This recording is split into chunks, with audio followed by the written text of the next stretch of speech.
Hey everybody, Brandon Costa from Sports Video Group. Have the pleasure to be joined now by Rob Shaw, Global Head of Sports Media at Facebook.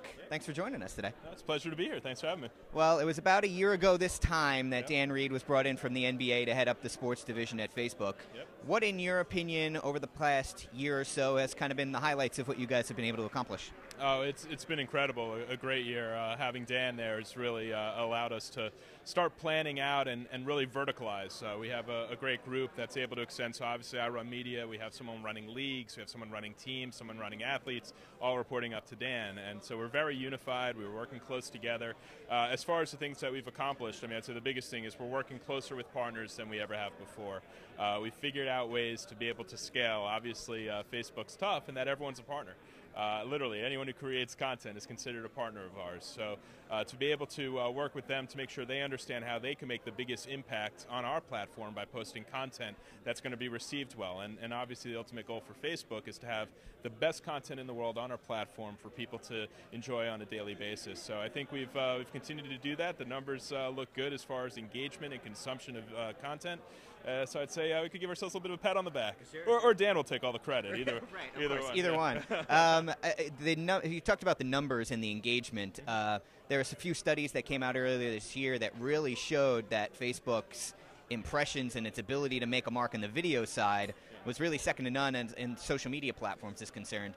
When all of that attention really started coming, especially from the sports side, how'd that kind of change things for you guys? You know, it's funny how things, the one thing that's interesting about Facebook is that the idea is to connect people, but it's really up to the creativity of the people on the platform as far as how. We never thought video, or I should say even before video, photographs would end up being the key. And suddenly we became the #1 platform in the world when it came to posting photographs. Literally started off just people changing their profile pictures, and we realized, hey, we better create a product that allows them to be able to upload photos in an easier way. Same type of thing with video. People started posting video natively. Obviously the Ice Bucket Challenge certainly was an impact where people got to see it, but I think the interesting thing is for the sports world, autoplay. That's one of the elements in Newsfeed that's going to allow people to get a taste of video very, very quickly, not obtrusively. There's no audio, and people just seem to love it. So the consumption's been huge. I think we're up to over 4 billion video views a day, and that number we expect it to grow. And look, 2 years ago we really didn't have much of a product on the video side. We barely had a video product. We had a couple engineers working on it. Now we have a huge team of engineers who are really trying to figure out how to productize it better, and I think you have some great things to see over the next few months there. When we talk about multi-screen sports consumption, you hear a lot about over-the-top and TV everywhere, or TV authentication, rather.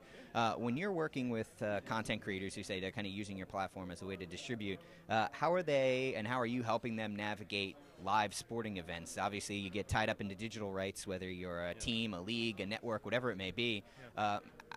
What's kind of going on there, and how are you guys helping out? You know, we're a platform.